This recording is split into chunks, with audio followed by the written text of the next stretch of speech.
Ejedu baby a na Awurade no ano agistia na ode ho ko anya sa. So me kwa kodro no. Ede. Ana ade ntina afiti mo bo no so ya bo ma. Ho mo ebo. Me se bibusi akwese. Mo bi asante wo de o kai no anka die. O se mo amobro no. Me se o so me. Mo bo ade na mo bo wie so a. Na mo bi pasam de. O mo bo wie a. O mo bo wie okay. O mo bo wie a. O ma sam de o ke wie a che o mo nti ase. Che se asem anka obeti ase no. Onya bo wie a ne ka on ti ase.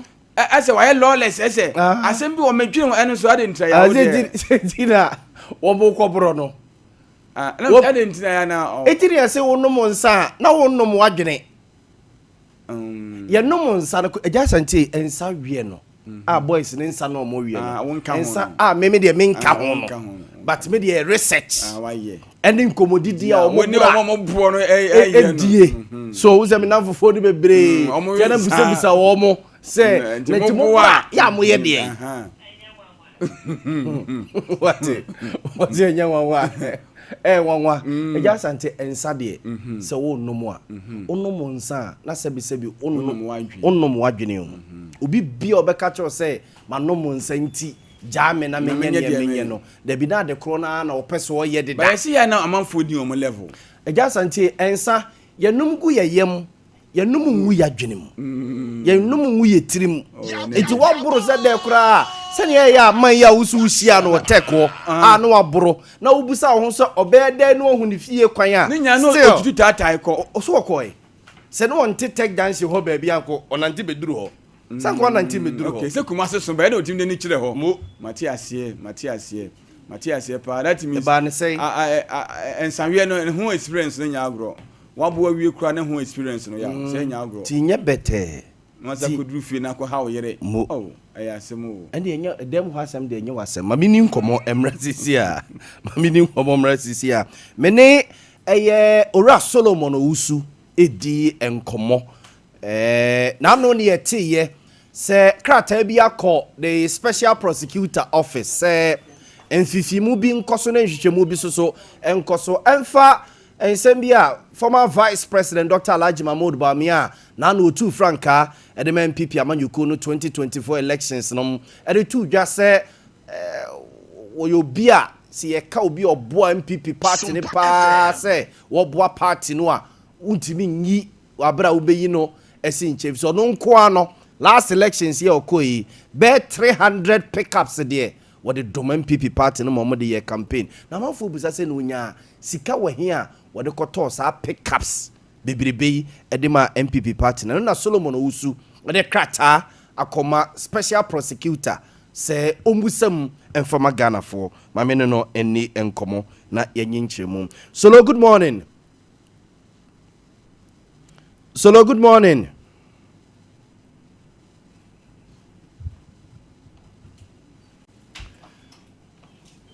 Salom Pacho, good morning. Oh, Temenka.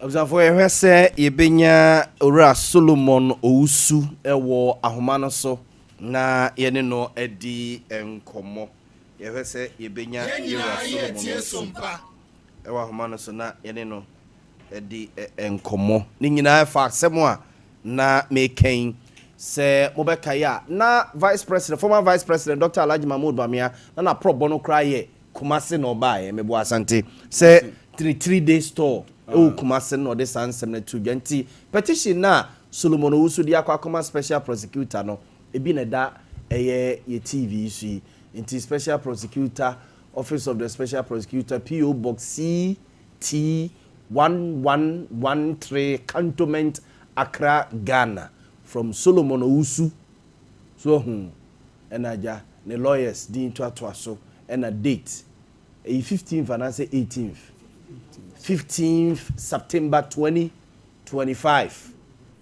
na ode echo brofo efa ho be yanti ne ha ne say ne ha ne say de ne ha ne say ne ha ne say ne ha ne say say ne ha oni say omampen Mampenya be together.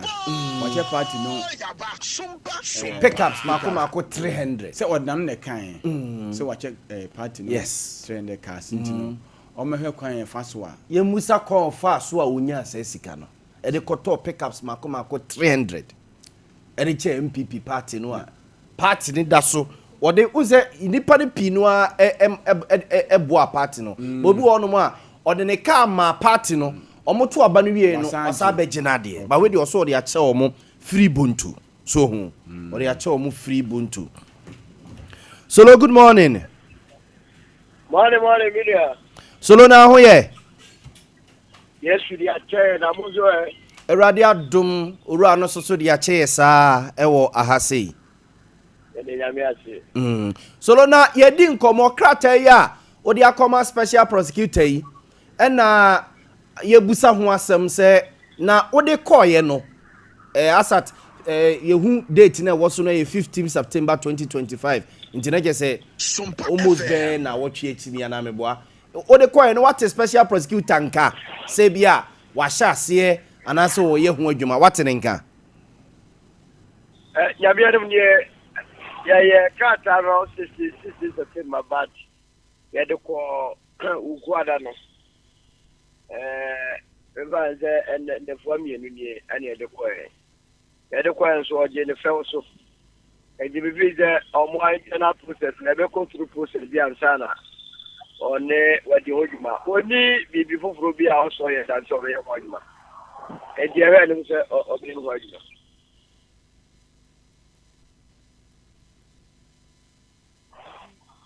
Enti Solo edie na wo hwe ni mu se special prosecutor enye mfama o ye ora Mahmoud Bawumia ye ka ma benya beji dada ye tie Sompa ono ana akotu na no chos o tine ma den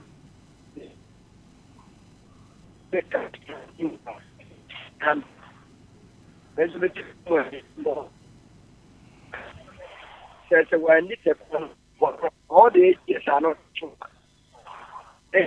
and to sarcasm ana ye womra so a better funding and our donations to political activities here we know on one of them now and I'm so on dream by fasunya sesika and our fasunya sa share esa nsem down to OS so ya we tie hwehwem na bibi anymore sanya na okwadio sala ni epeni o man ye bu ni ye obi aba e sika ngwa boto obi aboto mu ofo amana ne famfo musika ma meche ya manyo semu omo etoma no so no omo ye kroje e okromu asabi onye galam se ho aduma no omo ye ana se nu bone ana sika enti we die no kra me se de ni anu ye begere o e ono ha na aka na semu a yeso onye adum na onche chimu maye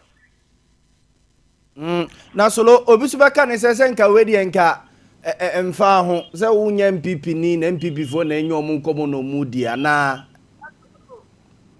Ghana ano bebi eni ma so ma pedi mi tiato me do ka ye wi abo se itemize go call ai pass to do ajo so e di enyo ma pedi dada wa beji esu a e sika so na se wo ti wo no single handedly na to the 300 pickups or say ma William station but dem ya boti mu video esu ya mo keta show ya invest anya mo ma be ne wo ti sika kwa godi baby Edinye weye the General as the Vice President of the land. So be Vice President, no only MP before to go Vice President. And that one or different MP before go on. Any that. And I mean, Sompa. I say, yes, you can know yes already. Now, sir, Oyano. Okay. na we no o timelines bia na se bia bosome mienu bosome miensa na bia sa adwuma we special prosecutor ye wie na aba bontia me yehunu me dey anya me office ni kiro aso mamba lo de betina ya se be fechi me mom de betina show ne say me ni be die kira ko pin the logical conclusion say ye de ebe wie ya ka special prosecutor say the findings na obey bia no want to jama man say nyina hu na obi e hu no kure wo okay so lo yeda ase pa yes we da ase yo Observe nti we Ura Solomon Usu ne yene na kwa kodi nkomo no oye a member of we kwa de onye a member keke Movement for Change, yes. Movement for Change. Ira lanche matene campaign na onana kasa e de man sese kra de asa ono kra ne managing communications ene ade nyina de wo say Omanhene dada Omanhene village dada no fans or the ma party no e wo say waka nti pick up we na Solomon Usu ka ho ase pick up we bi na Solomon Usu ka ho ase wo say one ne kan say o ma party 300 pickups nti o mohun o say Solomon Usu mu ahu ana and then video be na wakan o din nyina aka ho koma papa no we video ayo statement what you say and I am there and okra Dr. Bawumia ne o mahia was it adanse ana ayo Ketimu ho na Ketimu no kan sa asem but I mean the make a question say your political funding law act na wo ho na me dey na ha me say when you become electoral selective say I say you didn't see baba akoso that is my worry in my life we bet me ache pickers there 200 also Dr. Bawumia dey na endorse we bet me ache 150 we bet me ache be say 2 na do ache 2 no ko bi okobia sika no pacha what you say na the hotel 150 na nkobia and so it shouldn't be like say bia endorse unti anasisi one call for all other aspirants even you even go beyond even MPP mumpokra even NDC mukra no but what you say ono ane party movement for change honorable Alancha Martin ono so de no ye no nyina no se pick up akọ so chair ya where is the funding e ba sana you bones more nationalistic incline enye say bia sebe we do ani asi back for so because now we buy all these years no political parties ni nyina omo ni and move for nyina no ya omo de bibi boa party oh yeah but what you say adena Bawumia kwa na ebi ani because make us say honorable Venice Brian Champon so be can say otimi can say party ni cross party if say we party no obi enu wo di sika e de aboa party ni chair wo no honorable Ken so aka say we be pen and see adena only Dr. Bawumia kwa na ebi e ba sa na e say wani na ebia sano me humble observation no one call for say special prosecutor the Kenya can twam the woman can twam nyina sampani for can twam nyina no the OSP should investigate. It shouldn't only be about only Dr. Mamadou Bawumia e ba sa de na say eya yipemu fancy yimu bi na ya say ani sanso bi aba Bawumia nko so na e ba sa na obenya sympathy. That is my humble. Eja sante tenase na mema yenua Kojo Pokunsafo akwaba Kojo ma chen me da se bi nu etesen Awurade adom na so e ndi bibia muti Kojo Nsafoa Poku Kojo Nsafoa Poku okay enu ami hu mensia patron no is sweet me da se no is sweet bibia boko Awurade adom na so e bibia so ko kama ye de Awurade ase ye nyina ye Kojo ye na kwan na bibia so eko ni kwan mo boko sankomo ya ye di mamemfa enhyase emfi honom fi se emra me hu mensia no one Dr. Alhaji Mahmoud Bawumia ene kochia yewura ekoma na yakọ ena mosa so ebetran se ni na konia banyina no me hu se wone no anana ekoba what say one Solomon Usu a oye a member of Movement for Change the krata koma special prosecutor say Dr. Alhaji Mahmoud Bawumia former vice president yenhwehwe ni nsemu titiru efa pickups be 300 was so they ache MPP party no last elections what is that me that say am so munsam draw for no moye mistakes be brave Movement for Change there in a political party you guys keep making this mistake. Movement for Change is not a political party and I hear journalists and keep repeating it and a party they are not registered. Omunya registered as a political party. Are they? It's Alan called as an independent. Yes. Okay. Alan running as an independent. Okay. Movement for Change is nothing. It's only a slogan. But it's a group. Well, it's a slogan for Alan. Alan or independent, and his slogan was Movement for Change. all of a sudden, Munina will be a mafre will be and a member of Movement for Change, political party. It is not a political party. Who said they are a group. My brother, you are a journalist. Let's always interrogate some of these issues. Movement for Change is not a political party. I just wanted to correct that because I realized that in your conversation, you guys were saying it's a member of a political party. But Movement for Change is not. It's Alan's slogan for his independence that he went. In law, the fundamental principle is he who alleges must prove, has the burden of proof. It is our letter now, they told, so now watch Rakoma special prosecutor. No, well, in Ghana, Kamamin can be a mambono. The head then say, Obia or Quine say or Chorocrata, Obia or Quine or can you be to me? Now, you could do special prosecutor. Then so no na the idea in Branashan sir. On Fanya Jumensa and Penny and pass a koya. But yeah, now you may be a minya kakra. Se Obia Owenim dear, a Chorocrata. Now, okase diversion of funds, diversion of funds being. Enti so obi a leader of a political party.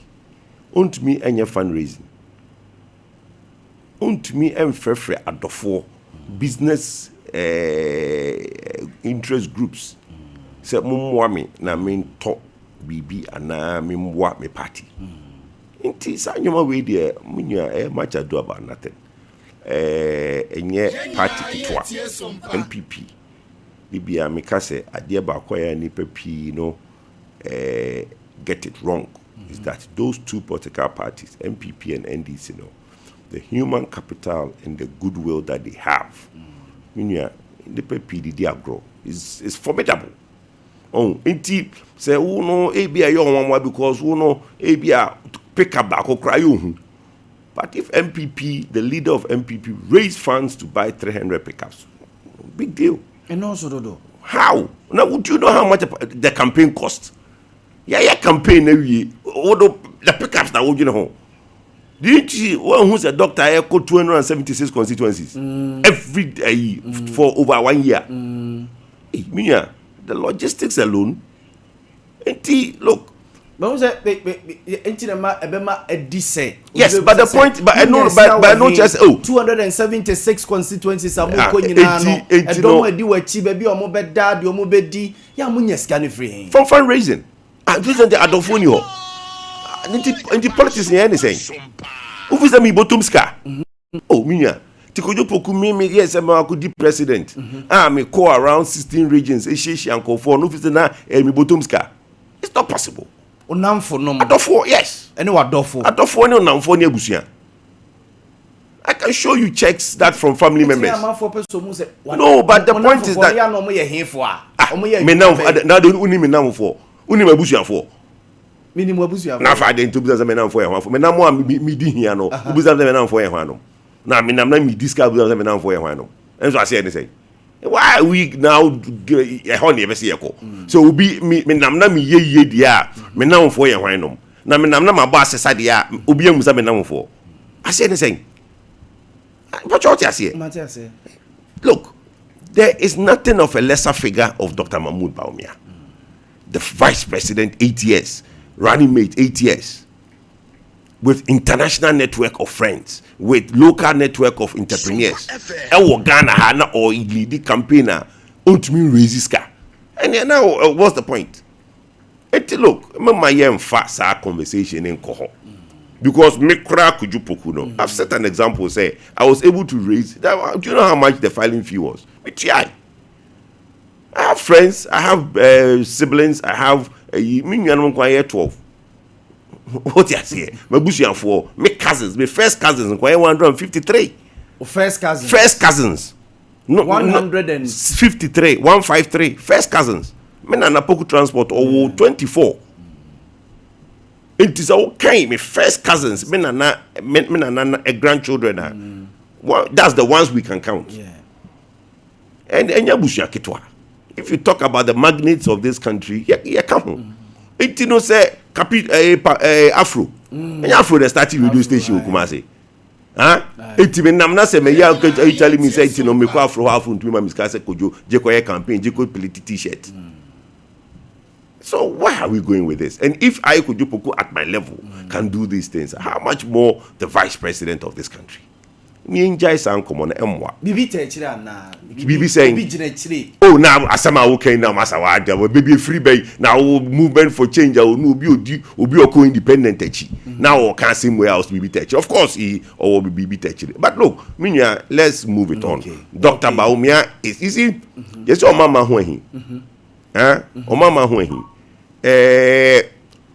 Say onam na wo ya die bi na wo hweso bia no be any town. No be any someone. Then say you are doing something right. The Dr. Alhaji Mahmood Bawumia is doing something right. Yes.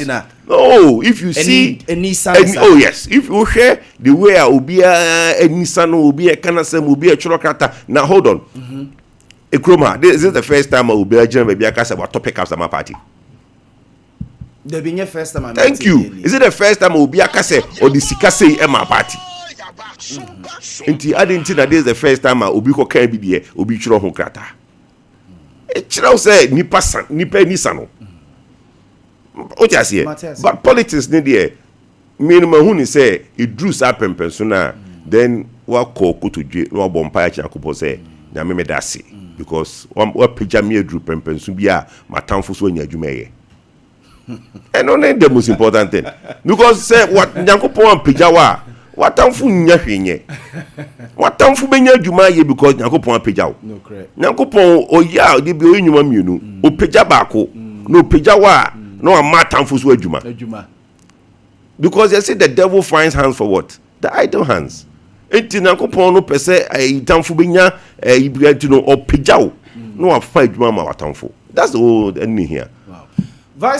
Former Vice President Dr. Alhaji Mahmood Bawumia need 3 days tour or the bar Ashanti region no abawie ya na we said 3 days wa can we said 3 days and you know by enye ne actual todo say o share Ashanti region regional obiani wa ha all 5 candidates now or more filing no in who Ashanti region as a battleground rightfully so the biggest is the biggest region 47 constituencies and the biggest delegate number say o share other regions na o pair o because o ebia we be fa ha but Ashanti region there all for all inti Dr. Huni say constituency executives former executives current executives o say oba na otumide ne campaign no ebesi omo na so na osere wo say omo e na ono omo aye adwuma in the last 2 years all call round the country no a constituency executives no as the leader of the party flag bearer of the party no or no more in a year juma se base oyi bibi say na osuma ni pasa o mekanchire constituency for say oh maka say na say doctor there ye na tell ntina ye ono metu ntuo nti was na e was ono aboshiba na before obe started the regional and the proper constituency tours no kwa obi share polling station executive see ahene for no obi share wo in every constituency and doing 276 constituency no ya must say ni master process no into Dr. Be start all the 276 constituencies and meet the delegates but na Ashanti region last week ni there it was very important so no abeba no abetu no ntuo actually constituency executives ne former ne president ne patrons ne elders of the party say osre wo mo nji ne campaign no insi wo na so na one wo in be adwuma no omuso mu say it was well received on say mi hu post bi ana ni pa bi church social media mo se ma yen kan tribe asem mo se mi yen kan religion mo se mi yen kan 2024 election asem e de ne yen kan it tells you says uncle for no message so we feel say obi ka kire wo say men kan tribe men kan religion men kan the see 2024 na uni hwe kan that's a uni message because mbabunu na omo nsem omo patie no omo pede wo ye ma wo be ye frankatuni ma party na edie na wo be ya mayen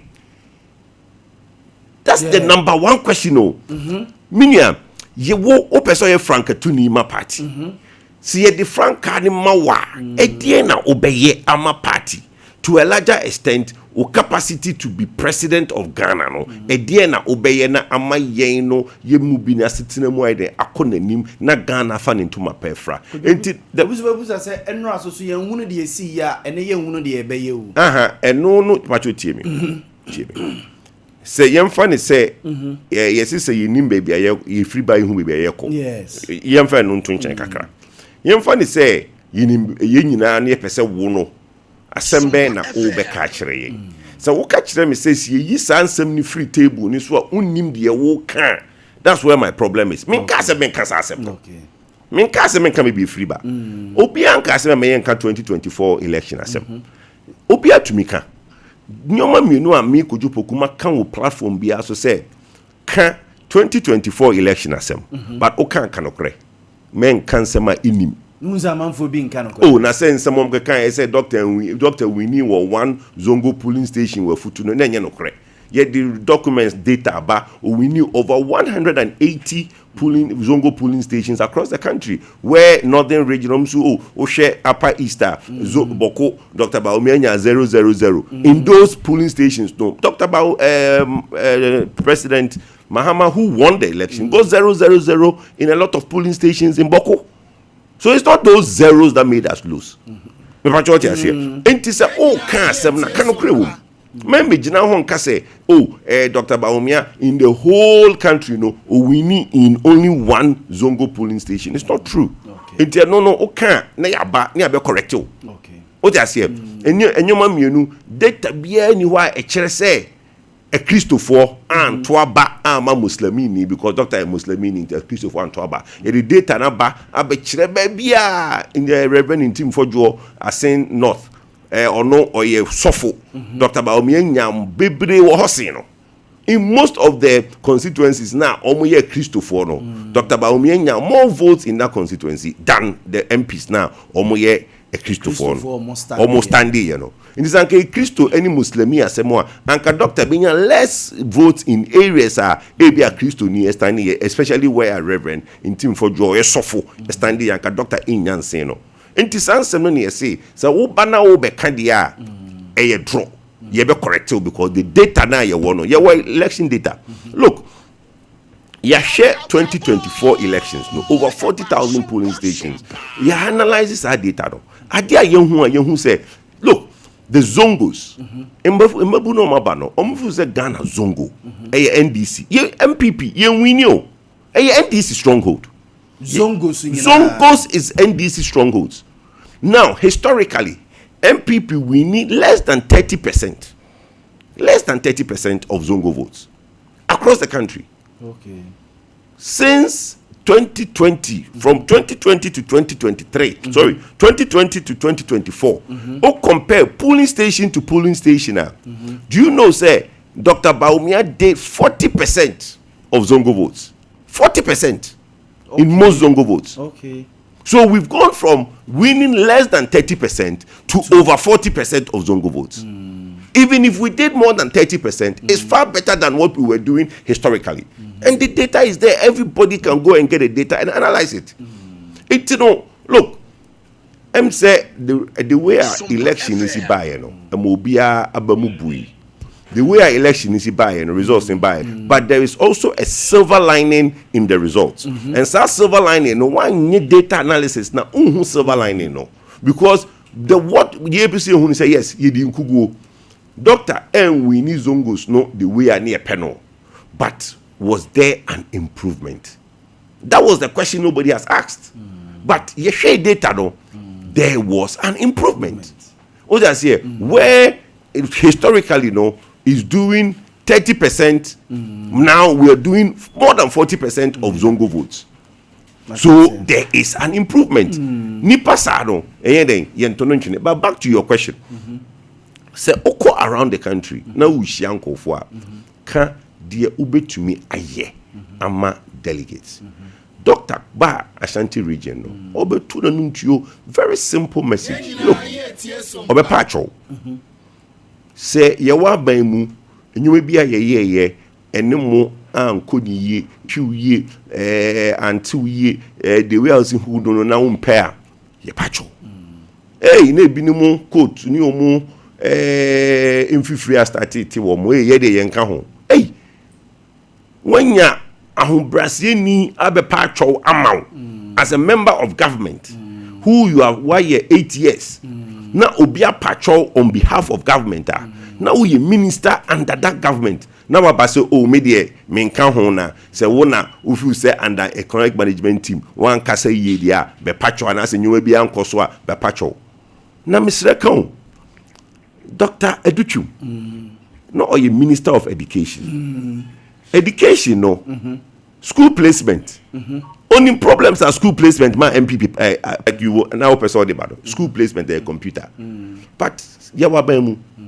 MPP supporters if you say my buy na was so ntino o say me nya protocol we say me bako St. Louis we say me bako Monikers we say me bako Wesley Girls we say me bako Gehe Prempeh College Opokuware etino no aye den na wakọ hu party chairman no o ma church din no mo de abrew ebe ba na ye de ba na koto we de misra memo bia mebomi ye de ba koto to ase for me pacho ye de ba koto sectec for me pacho ye de ba koto high school for me pacho but enye ho ena ne obi ofu so ye kukuda mo MPP party mo no enye ho no se ne ba ko na waba na wabi hu party mpanimfo se mo moye budin meanwhile na rumor go around say people from the sector no eton protocol Sompa ebini mu ko omunya na o makoto protocol na o manya bebe omunya protocol ne de mi kujupoku minim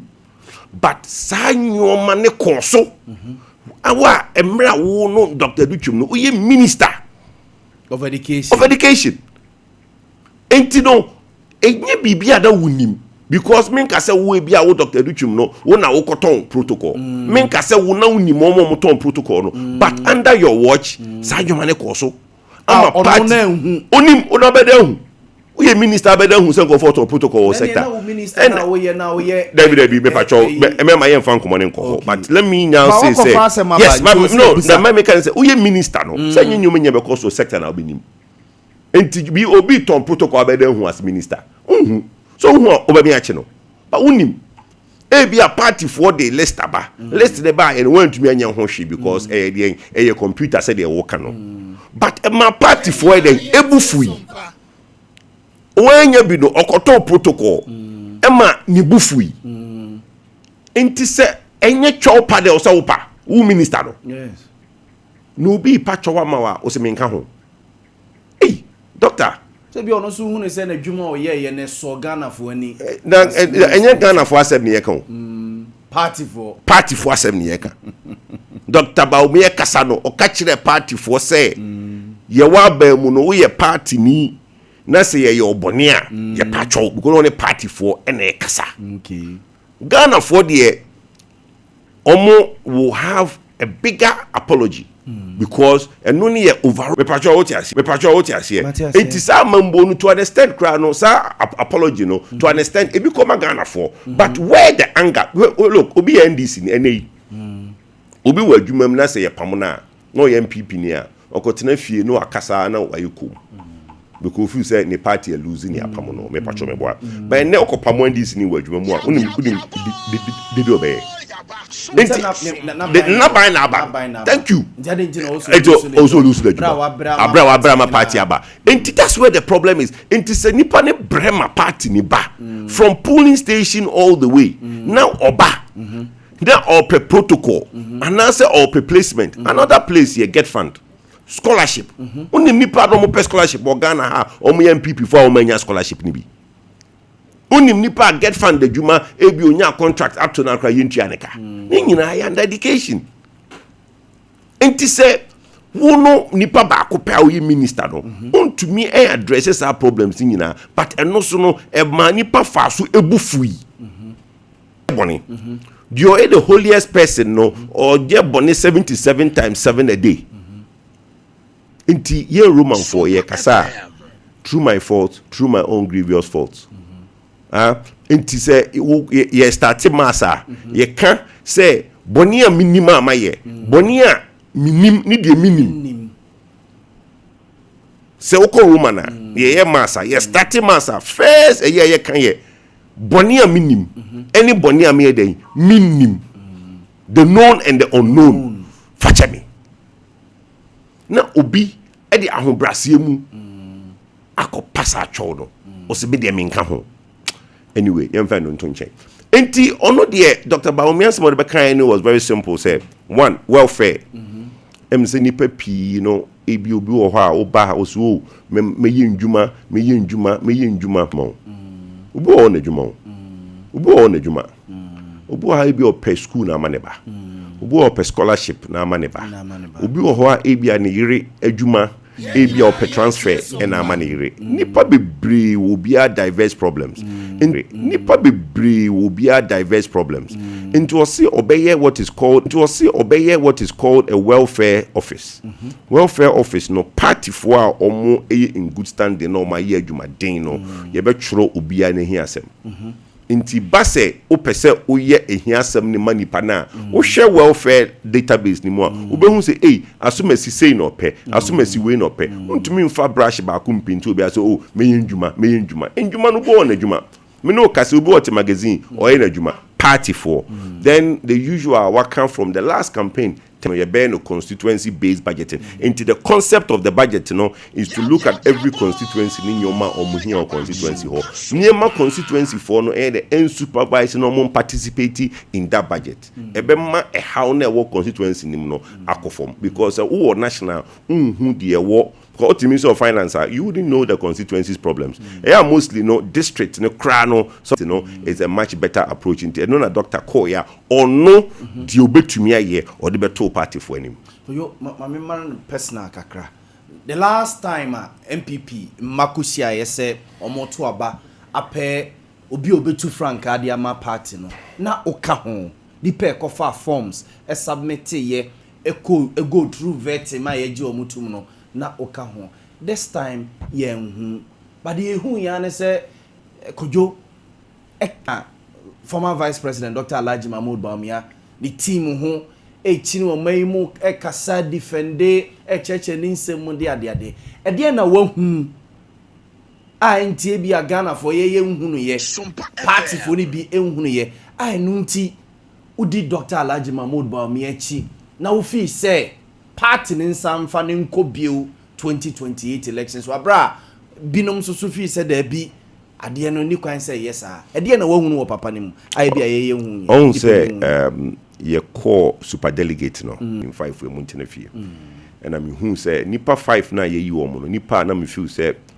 me ni share ye not doctor me no a vice president for 8 years but na me no we didn't have that personal relationship na me name from fire program as na chia no na matwam Samira na ye someone I'm close to because I've known Samira for a very long time until na me contest ya crowd no na second lady say oh could you who me menkasa me first time you share one-on-one. As a leader, you need to see how visibly he's disturbed. So, there were a lot of things I noticed about him. And I'm realizing, look, selfless one. And compassion is everything. As for a leader, Tima, that gave me that impression, say, this man is somebody who really wants to do well for the country. Now, second one, Manifesto. Manifesto, no, mostly, no, we feel say, oh, Abia in Sembibre, no, yes, we be adding ideas by. But, our broad idea of where he wants Ghana to be. And that is very important also for a leader. Because a leader has to have a 360 view of the country. And baby, we saw the crown. No person ye, and now odi tuja. A typical example ye, sa outboard motors na opese ye no Solano. Yes. I remember so well. Like ye premix. Yeah, ye premix nephew. Yes. Yes. Ye didn't come up. And he's always researching a lot.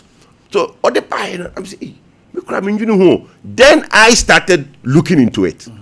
But the idea of that, be and a command say, the proposal, bro, that's one of those ideas. So they be or you be or research it now or share some be demands a him for them say me or mine echo. So it is his conviction, and you Because president, president, you are firefighting. There are a lot of things comes to your desk and you're doing. And this idea no be in the brain. Now in share that idea along the line, nipo the buy, and push here, it falls off the window. But this is a manner. Most of the ideas, the framework of the manifesto, was the principles of Dr. Bawumia.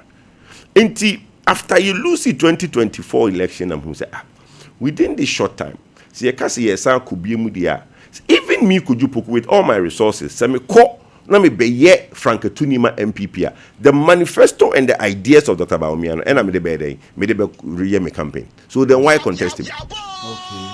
Because I believe so much in those ideas.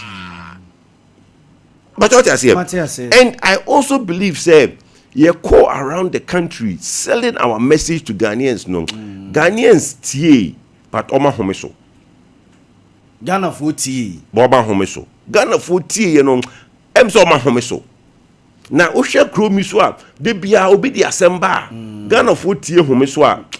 Omodi Eba Twaba the next election. Intino, I'm telling you. Odi share all the policies are aba from presidents. Omodi Asemba Tuja. Ghana 4 beji no ma Homeso. Then the next election, I'm going to say, hey, Asema Papa, ya Homeso ya Juno home, Yanko Twaba Mano. And by 1st of October, electricity be kosoro. If I don't know the percentage be kosoro, but denya be kosoro. ECG full busa 225%. We busa say we busa 180%. We busa say denya. I went around the country and said, sir, obey president or the solar. Obey invested heavily in solar. Now ati electricity by 50%. Ghana for Antwaba Ama Dr. Bawumia. Adintra. In 2008, oti hona adwene ho say, "Hey, papa yi ka san ka metwaba mana. Obey the solar beba, obey invest heavily in solar. Na ati electricity by 50%. Mentie me home so. Eni di oba yi watu me petrol, watu me electricity by Abia 70%, by 80%. By the end of the 4 years, you name the amount be call nim akotwaba Dr. Bawumia. Entina ye num be feel say in chichiri be as obey leader of the party post 31st January. Then we can work and go to the corner, the door by door, window to window, and let Ghanaians understand line by line. Because I think the last year, so near enough time from January to November, not time nisha to be able to push down the message of Dr. Bawumia. Enough time. So this time around, we'll have 3 years.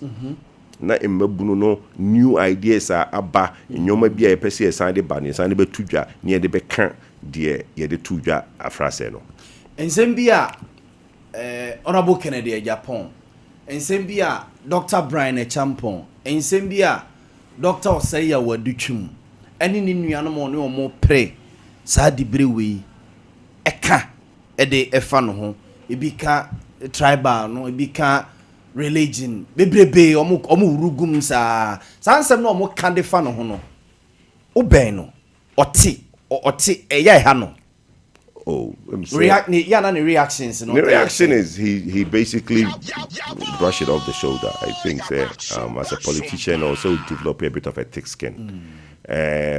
Onona said yen say obeka kire Ghana for de tie yeba Kumasi no also look concern number 4 concern 4 or say chiremu even to the extent zenko for ka Samira nya Ghana ni what ebitom da ben then the ebitom ni say Bawumia appearance here NDC 4 ntidien ade abujina po omunya nywafo mienu abako ye MPP abako ye NDC no ntidien abujina po jonjina po omusa wunya bi osan kwa CPP Samira onye second lady nenye onua na ye NDC MP4 adenta.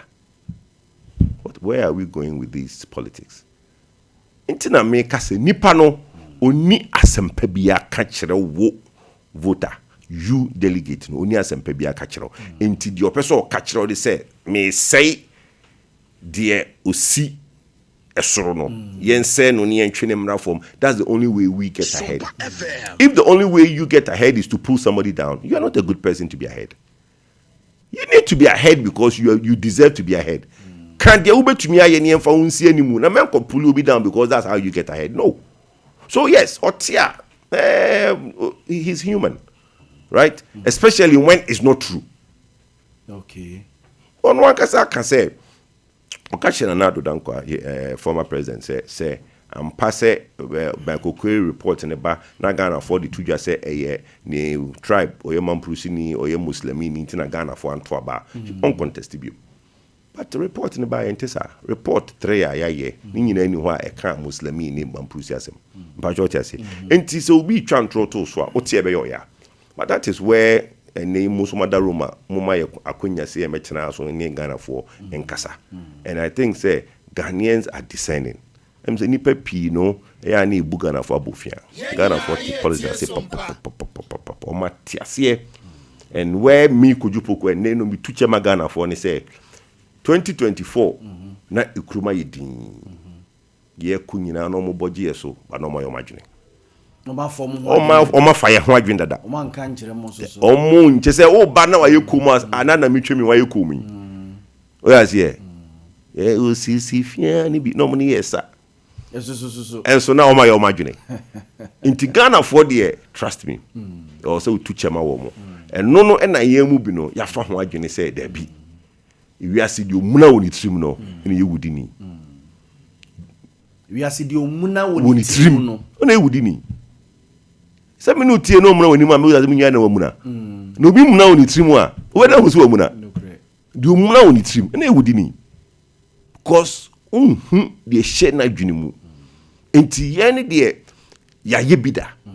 Enti na ye ka kire Ghana for say doctor yes nipa pi kan look omunye de nyina kwabna ye nua kwabna contest ano baby a wuti ya no betina yes kwabna ye nua kwabna ye nua yo after all this enti na de bia na me de kotodwe gu from air patcho to ye nua Brian to ye nua Kennedy especially Brian company say in some no mo kan o to mo boase. Because after 31st, don't be my can say after 31st January. I don't tell you, I don't know. Me go forward to me say platform become a free so because na o ye penini na o can say me chire mabunu na o mu fu so na wota no metan Brian e na minua no o ya say e na metan for he is contesting something I've contested before and ye can ye nyim free. Because so o kasansem na afi na echire no nipa no no te hokra ni trimu endwidwi no but mama yen kansem a ebetumi ama after 31st January no ye nyina ye te ho na o kosansuo bremi a endwini hu mienu na manom and no any problem a ye animu bi no ye wo enti yes omo kasansem na ha no but obviously as a politician what na ho over running mate 8 years vice president 8 years what are you used to ebinum say the boss Nana Danko Akufo-Addo the previous one or party no enei atete semo aye tete ye say ne boss Nana Danko Akufo-Addo class one ta na chibio okojina Brian ebi said there be okojina sir if you be SWOT analysis right we your columns into na like I said me contested Dr. Bawumia you go around the country no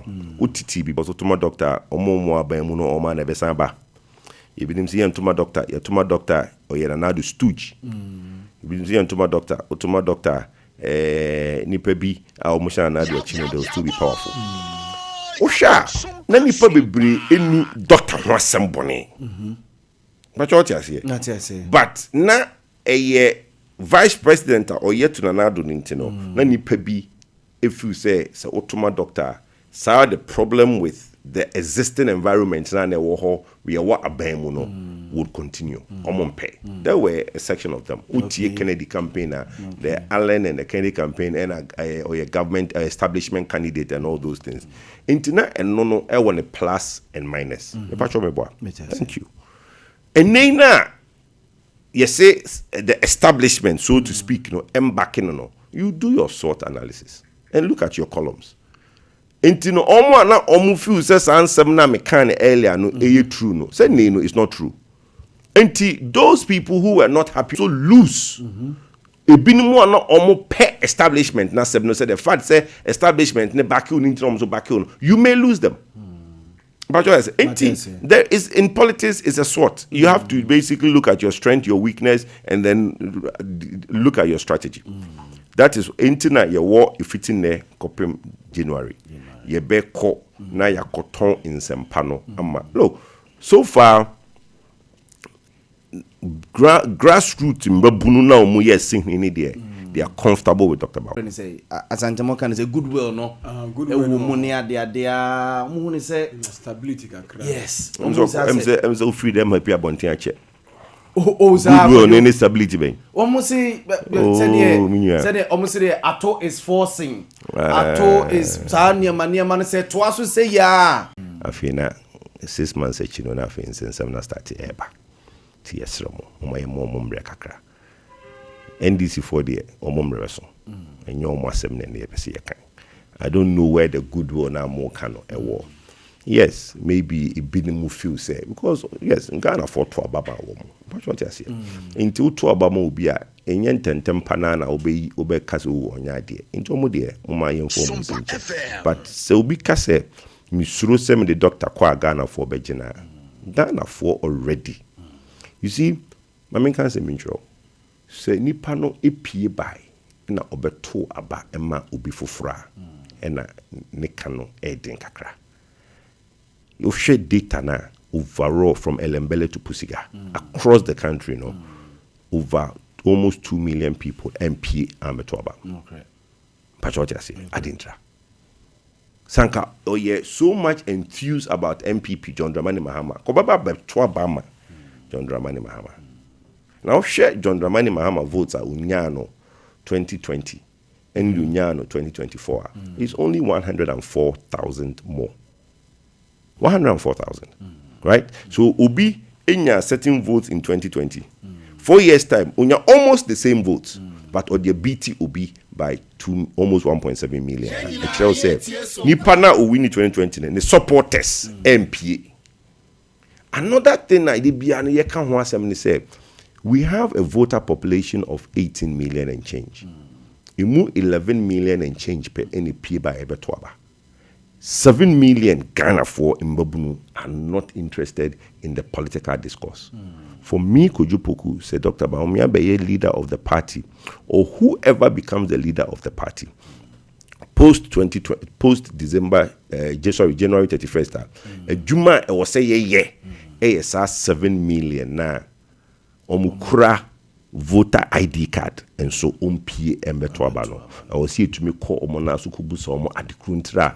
They have lost interest in politics because ya nyesa idea na sa number no 7 million no year increase decrease no na nipo mu pie beto abano and also we will head to Nigeria. Nigeria is about over 200 million population, right? Oshomo Motoaba is less than 40%.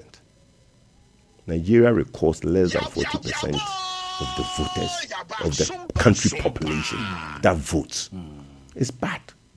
So you have 38 million population and growing. 18 million and change registered voters. Not only 11 million and a twaba. There's a problem. Because majority of the youth, are not interested in the political discourse. And for me, as a youth, I'm a youth, but as the voice of the youth, I may per se to look at Mbabuna. And Mama Ubia and say the Dr. Ba, we would have a strategy to make sure say the best actually Ghana for. Look, you catch them ma say you sisters and say you be a fund for women. Obi see there be a women bank. And a women bank in a way. Intiminia, the woman and the doors for. Okay. Our really dear, a fiddy, Mwinja or Mukakra, almost dear Beba. Would you not pay that? It's Medasipa. Medasipa. Tell me I'm free, Beba. Matthew, say, me canjin for any encomo na yenom yen alkaline water no na fe yenye apom ding na yemfa enko yes yenim Elder Machen. Yo, ye ni. Na ho ye. Na me adum pa Ye cho. de Awurade ase. Awurade adom no a ni kura ye. Anope mi ye ni nkomo e. All right. Anope yin so no ye chia ahwefo ene etiefo. The back candy and magic drinking water. Yes, na anope message no very brief. Ye hwe colon ewo twika se beka se bia intestines intestines say na ebe kan ye yemade yemade no ene na ye pese ye hwe the role of kangen nia kangen in so na etumi ye na before then endra enwumre boga na menam social media na me kan you say Kolebu Teaching Hospital report a sharp rise of kidney diseases by 3,500 heart cases by 2,800 and diabetes 5,500 plus and most of the social media stations. Okay. And I can say me kind comment I was say.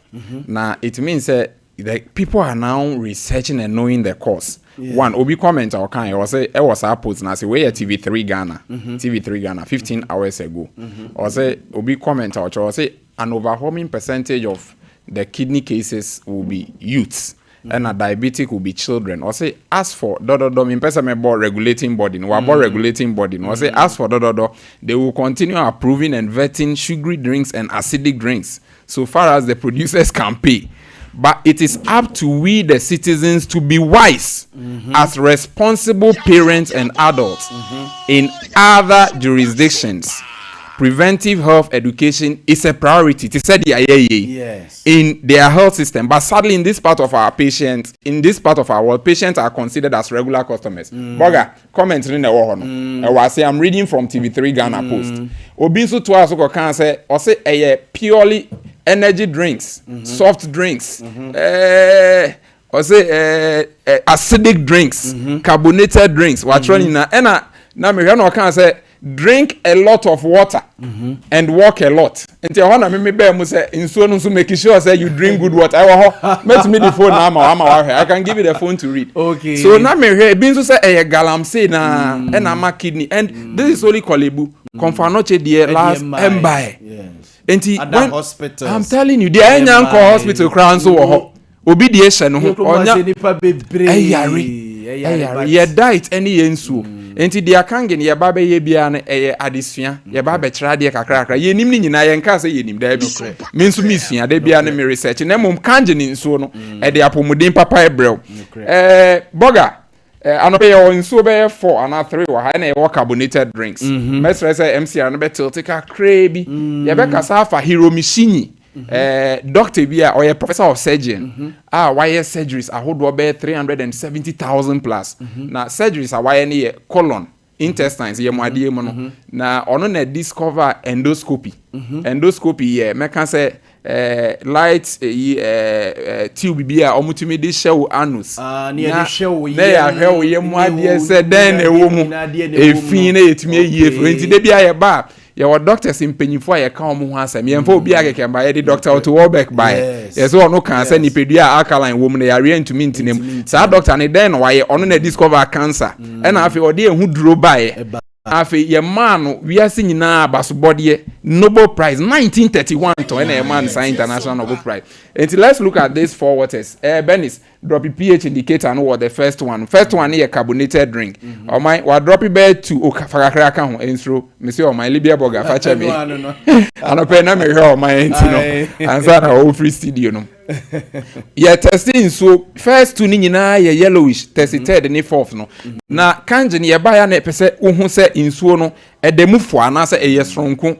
You see the difference. This water, for instance, this water no, blue and deep green, and a way yellowish, and a way yellow. So, one difference. Now the difference is clear. Nobody will tell you that there is a striking dichotomy between the acidic waters and the alkaline water. And what is Dr. Hiromishini saying? One say blue water no, it stands for 8.5 pH. Oh, her screen so to say very blue 8.5. Me patro fa yeko Hiromishini. Hiromishini Beth Medical Center New York. Na oye professor of surgery. Na bakosem ne da ono. Ore asie na Libya we dey mesro 1 minute kinkan dey wa asie ne last one o se den asie hopa no. I have a Kangen water machine in my New York medical office. And this is the water I drink and give to my patients. Yes, Emiyetia. Oh, here na bakwa sema yesi or a professor of surgery, yes. Albert Einstein College of Medicine, yes. or a chief of endoscopy, Beth Israel Medical Center, yes. New York City, yes. performed 370,000 colonoscopies. Yes. Treatment protocol includes kanging water. And how the crowd or the kanging water and but I honey and Tom they say Drew. Yes. We haven't received that right to enti yet the end the enka say so. Now, I feel to also say he is the pioneer of colonoscopic surgery. Has treated over 300,000 patients with not one recurring case of cancer. Ni books are what the enzyme factor, the micro factor. Let's go to the next slide. And he, na Okan says here, also I have, yes, a prominent gastroenterologist, Dr. Hiromishini recommends Kangen water. I have a Kangen water machine in my New York medical office. And this is the water I drink and give to all my patients. Enti, ya ba de bia ya na pese ya justification say nipa na ya kan ho asem. You can research about this man. Onimde waye. One say when we are talking about obi a performing 370,000 surgeries. Enya easy. Operations 300 using Kangen water and a colonoscopy. Or her intestines. After my intestines before Kangen and after Kangen. And Crawford or the Kangen alkaline water amamu. Obi intestines ni nipa no o man Kangen water ni colon no wanya colon cancer. Yeduani a yedi anwo aduane ne dosun. Bisa won say den na kokko detoxify o system no. Obi wo ho onum Kangen na onya straight impact.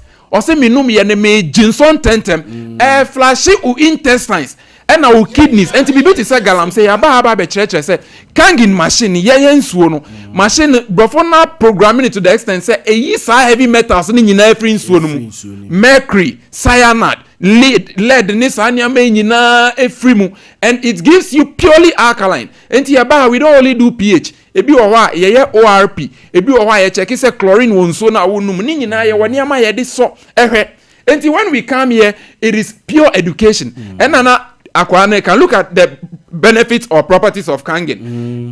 Anti-aging, a colon cleansing. Just a colon no. Unim adia obetumi anoma ebetumi akwa colon. But your body is 85% water. So when you drink the right water, then you are removing the old dirty water out of the system. Enti anope muma yeni nko yeduane ho, yeni enko yensuo ho. Yensuo ayeto possible. Don't leave it to just FDA ni a standards authority for ni say omo necessary omo hwe mami. There be omo necessary omo hwe. But ene okwa obi say obi nsuo ya acidic to say dia ya testi. Enti ma won so weni embra so. Afi doctors are omo recommend Kangen so ye pese ye bom aba so.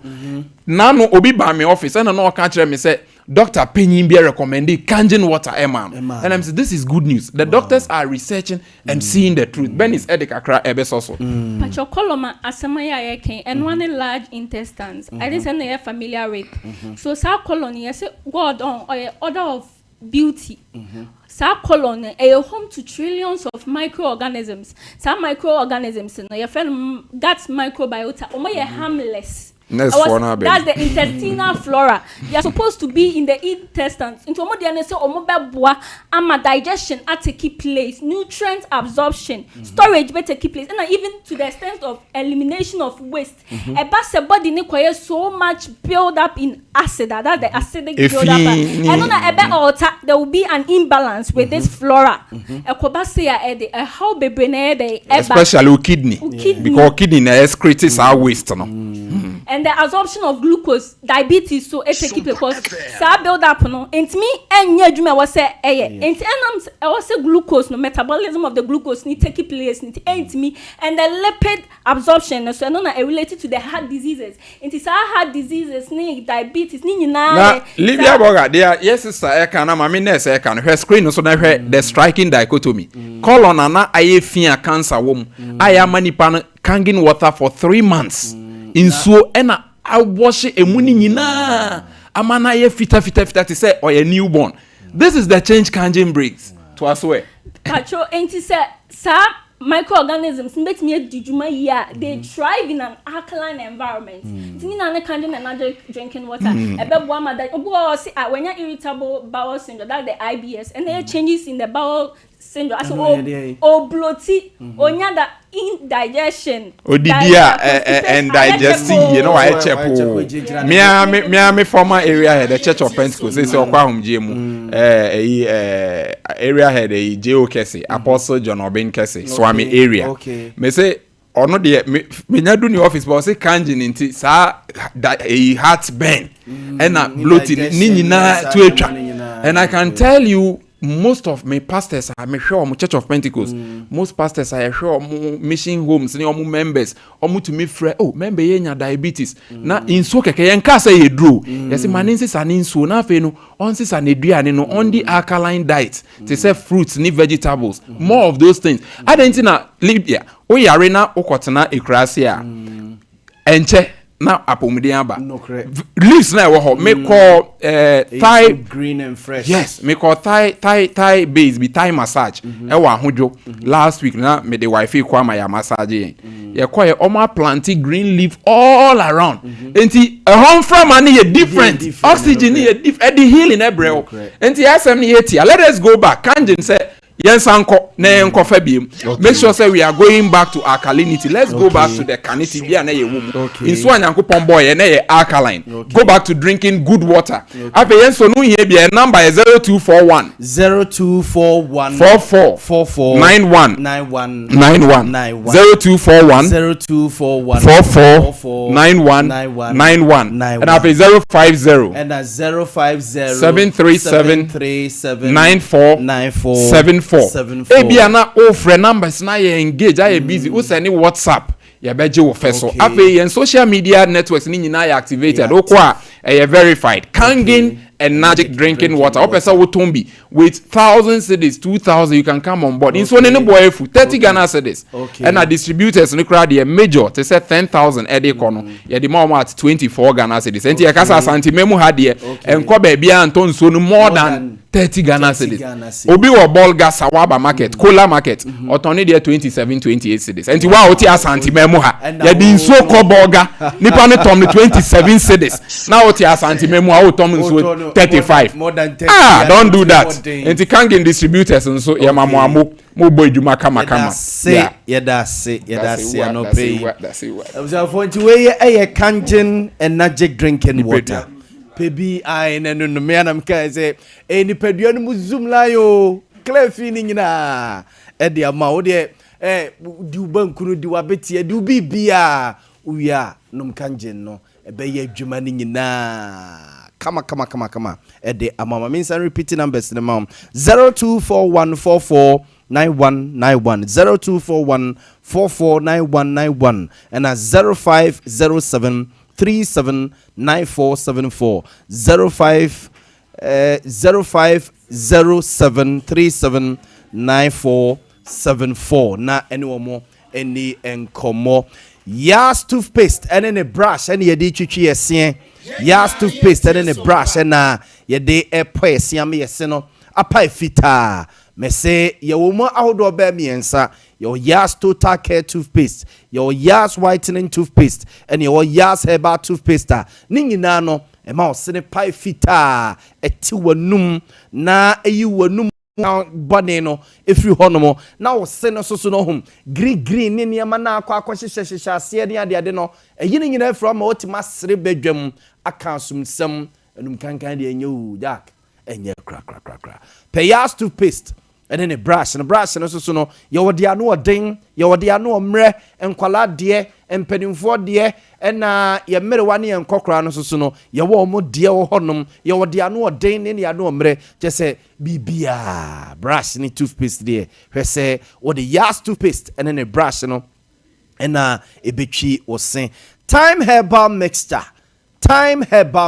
abusia wo obi a wanumu ato so honam ya umre waye boho malaria fever no na etete wa a time herbal mixture and I make come for Eddie amount and time HH herbal mixture and a capsule so no e wudwa so na eno so no e boost immune system no general well-being Emma esa so boaw so ho ma moja ne dia frusa ne ye moja ne dia frusa ne ye no moja ne rura ba bia kontinenim nti ye mema de na kese ya fa bonus e de efrim na timi aboya me adidi anum adidi ayase ato ye pa e de ase twedi amponyankrumpon de anim nyam e wo mpam gime so amen we time herbal mixture and a time HH herbal capsules and then a mixture as they say obianom food and drugs authority impeding for age e de atomu a enye na odwa so opedudu atu atone a no afre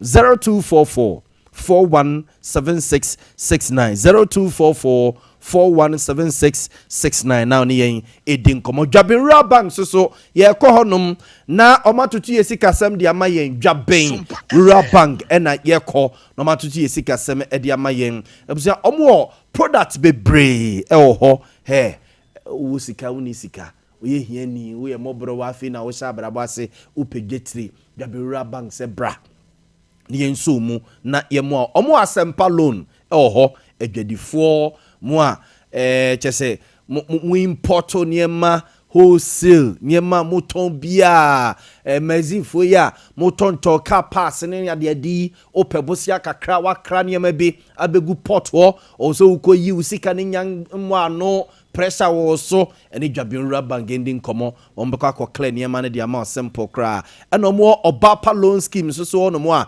ma no a so humu di dwa no wa mudija say ye container say ye table so say ye kiosk say ye store mu na wotie ope kakra na dia fane ma gum na waton a edwabira bank say omode obapa loan scheme no aba ede amamo eno mo fixed deposit nhye eso ewo hono mo a uyo obi a sika bi da account mu be 10,000 be 20,000 be 30,000 be 50,000 bi da hono yen sheda ma interest papa bia ena da bia ya tete sika na tiatia ya te 10 cedis ya te 20 cedis ya te 50 cedis ya te 1 tete e basasa edwabira bank say sika na da hono no a o bank na wo de akwakoto no wo interest bia no a de bia tete no wo tete no o se fa bra ne fa be fixed deposit e wo matena ye omo so no ba oni omo tena se e bia mesike ya me de mamo de ato no me de boso me bia no me pay interest be 15% o omo se no 15 de be ma 13 o se da bi ene omo me 14 omo so e be ma 13.5 na mo dia no nti boso me so ya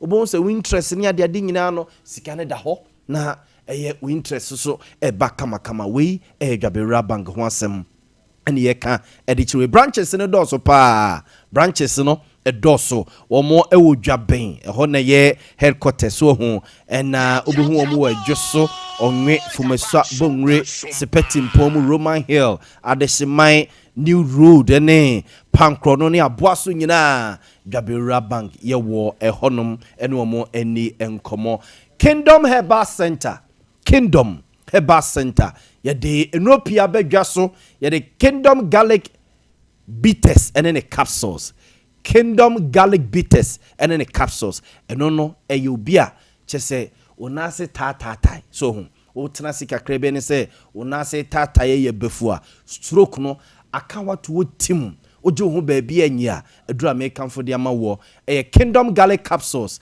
and then bitters na fe akoma yade ne cheko no aye waye saade bebrebe no unya Kingdom Garlic Bitters and then the capsules wa ediwa kagina mu Kingdom Ginseng Power Capsules and only boa ma mema no ho yetimi didi yanum edidi ayase etu ye pade setwedi amponyankrompon de anim nyam emema no omojeje ho to star lala ema so hu se bema no obo adwuma we ye Kingdom Ginseng Power Capsules no eboa pa uyo bia sisi yade so wo so a unya Kingdom Ginseng Power Capsules bia ediwa kagina mu oba ubu unsa ne nkoye he eba 2 days 3 days ne twa unya Kingdom Tremendous Capsules na eno so eboa ema flow no so ho aye kama unkobu unsa ema eye wayase ne nkoka odwe wo de ebusumi no eso ye na statise wusu pe na boys ne say na de na ka no ho oba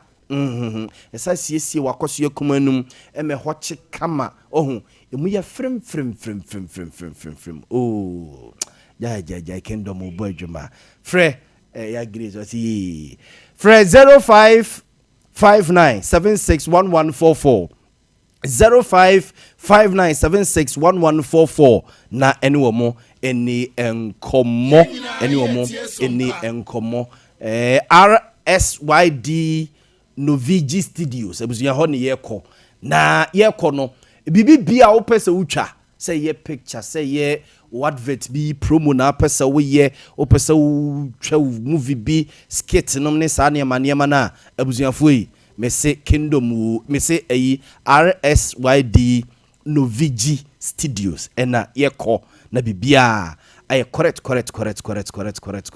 at the amount so na aye kama at the amount photography num films num any advert ne ade nyina any kama at the amount bonus so at the form any nkomo 0574 0574715778 0574715778 na yedi enkomo so kama na yedi enkomo mame enye birthdays no na eja sante bray brana yenko happy birthday to Desire Echa Boakye Ampon.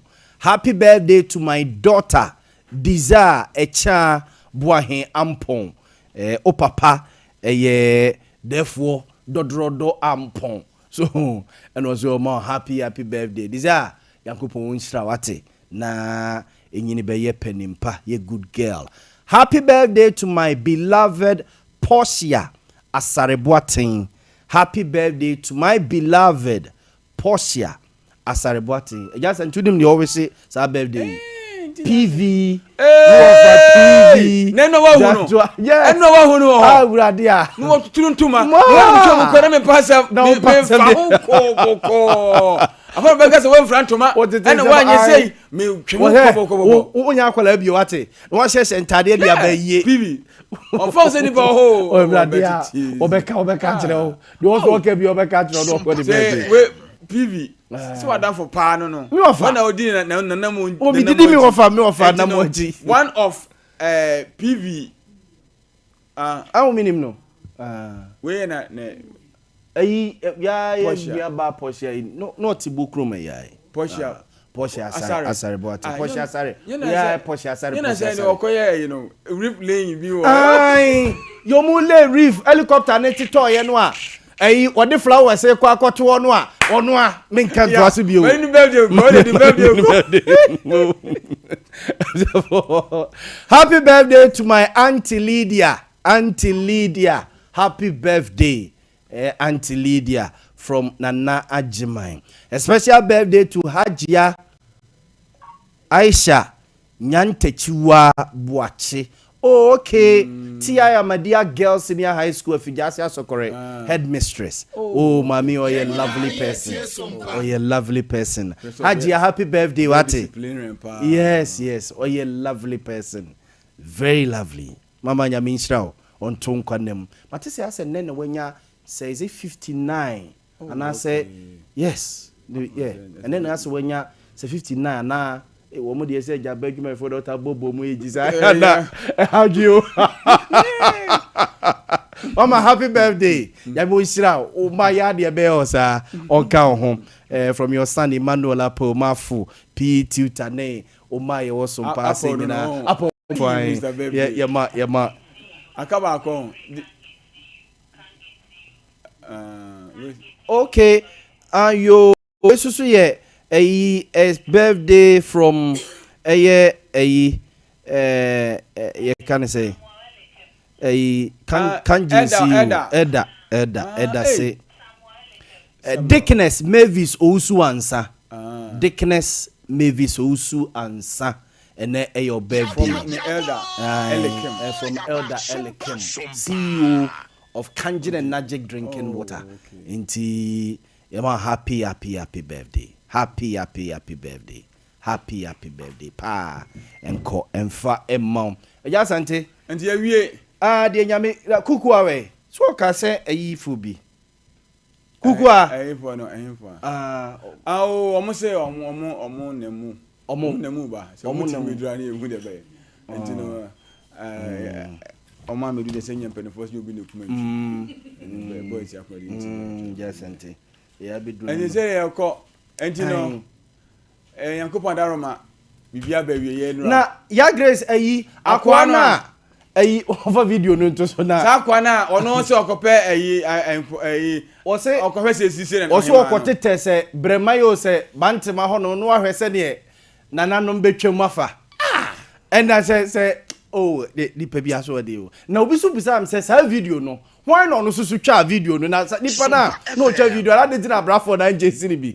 Obi sa for video ni nie. Video ni nie. Be piasa na tumo. Oka Bradford no. Odi America. Edu ana o video ni enu ana gina nso no kwa so to. So video no a na kwa ndi ni 3 years. Eme ko manche no kwa me yaso manche no. Eno di America we. Aha no ko de ten papa na ehu. Aha no yira ya papa na ehu ni biem. Aha no dia no hunu no. He. Uso no mu a. Uso no mu a. Na Bradford no azasate baby e kako no ye here recruitment. Oze nanom ye recruitment na. No kwa ba ko ya. Omo na we ke abrante bia body guru so yire no. Omo recruitum na nchemfra. Na ebu wase na ke ja wo mu. Obeko. Na bi say e be recruit. O say we ni ye nipa ko bi a header. Oh, minim say bia asaba ye bofo obaye Bradford bia bedru ha na bia ni wa bre na so wanyina ko akiri pansa na because abrante an ko akiri no pa otimi wa ayi o ma Bradford mu a etu America tidie pa na hawa wo samre wudi America na mu enti yawe me say nana ye na baby ye bibia bonema de na baby ye enti no obi say de bize obi obe ye ni bibia ho ko du fie boko obi akodu fie they say they wow ejebusa mon start na mo register obi kwaku o se dem wa sorry na o abonu pro so wa sorry because ye je obi akwan obi akodu fie ye je obi akwan and it's a long weekend Monday kwe bi ambanya holiday na ko ye holiday o ko ye wa dia mo memfa nkwhye ye bia sante ma ye wie na nura officially ya kai bia na nanom be ye de omo ye ne dem enu po kwese ye be ko na asia sorry mo enti no de kan say wow eze ukofie bia ko mo amukọ Salome nyina soso na ya de ache mo nsori nkofie o mo nkofie amanfo de mo pe bibia ya mo nkwhye ye mo de kwhye ye ni nyina Salome fo no eye o mo nsori nkofie ya de ache mo amukoda yiri kire ni kunu kire nyina no mo nsori nkofie o ya de ache o to ye we de ye bo so mi an ke enwie no me ko hu baafo Oku mbafo meko bafo hu that's why I do announcement yes one for announcement why enra say edu ba bi me hu se ne ntoma no afede wabobbo na de sina sene sei nse na edu wow omayade pa na yenu abako your friend Nana Yaw yene ye di agro menhia himfie na yenim no the organization of Nasante Hime eba na mamera nananom eye but the ne was akrachefo ene entutuye protocol ne sa ne mane ye adwuma no na yenua Nana Yaw na ehye ne nsa na nyamie ne mu obadwuma ototo niema and he made sure say o ye hwan na ye ka kire o se wo pese wo ba me asonte e be ma o car pass ye o doma do mo ba me ye hunu ye be ye arrangement seat amamo mo metena se na pepe se mo am ye amade a enya ha na mo ba be surprise ye mpene mamo and he did it accordingly obojuma from Jubilee Hall ho mpenimfo ne ba no mo pack o mo cars ne bia John say mpenimfo ne bi wo ho no mo a omo benumaduro ntubo nso omo ko akire ho tea kakra ne bi omanom no anom ne duro ansa no mo de oma ba dwabremu ho no ma ba betena se ewo mu a otum se awia no no ma sore kakra ko akire ho ne bia se bia oso onom ne duro ne bia awia wasa so de bibia to ne yem na wanom no wasa aba betena se and they made sure say movement no are free on say yawe movement na space ni so mo banema na fa wa that short time that short time na dawson and he made sure say enche ebekọ enimu beda ho ama obi o so okobia no akọ na ya onyame nsira yes yank we dey one mo kasabatu ye o eja nyame nsira wate eja nyame nsira o wasom papa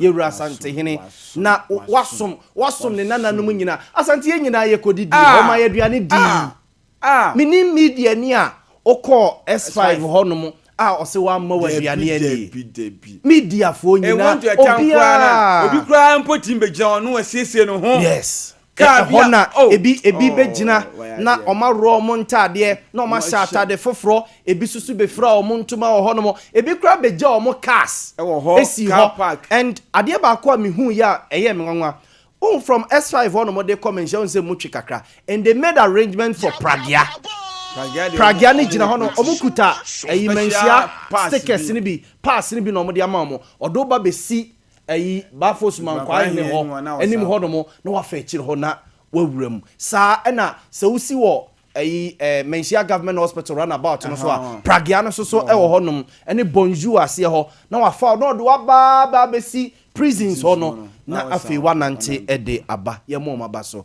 eja X5 wone omrantie no ene o maba wa no nyame enhira mo enra obusa ubedi die yi wona wo kire die obedi o enra me nam so agya na die medi dokno ene meko ne nche na mo se mate me se ene ohini mpo kanfo yi se waduane a wonu enfo se nipa dom we waduane eso still ne dene ntesa nyame enhira no pa nyame onhira no tebusia for ye sorry sports team no ba be som no matwas enra emba na de no wama emba no zorozi ebetwa ni tia enra omo emse mi na me frɛ abako no metwoma no eno se Orlando ne de moody holiday no hana ka jom moody holiday wa se se omo mpa asem o me wo se o ma krom na bia obi se awmachi na nkum sa frɛ me yaw yebetima pie ana mti da bi da omo mpa asem ebi o ba krom anopa no na danfo bi se o mra afebon se akobodo na no miensa afe o kopeka ahe Orlando si hotel baby onu so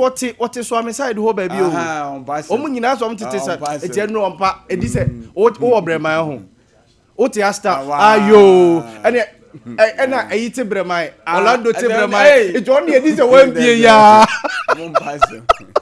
As you have also seen the radio, Maba, almost some Eddie Ato, I say, Damase.